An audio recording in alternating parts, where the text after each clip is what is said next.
sabi ko ano, anak sa Baduka. Eh, nung tumawag ako, sabi niya, pupunta naman daw siya dito. Okay yan para sa ano, walang mga lagayan. Nandito kami ano. May lagayan to, no? Kung gusto nyo mag-check out, ito na siya.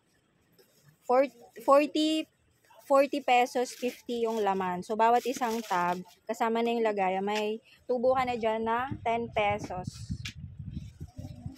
Kasi dun sa baba, di ba magkano yun? 44? 44 yun, di ba? 44 dun sa baba, ma'am. 44, tapos ilan lang ang laman? Minsan magkano lang yung tubo mo dun? May 6 pesos. Hindi, oh. Ang tubo 4 mo. lang. Sabi nga nila, 6 pesos kasi 44. 46 puhunan? 46, iba daw repack.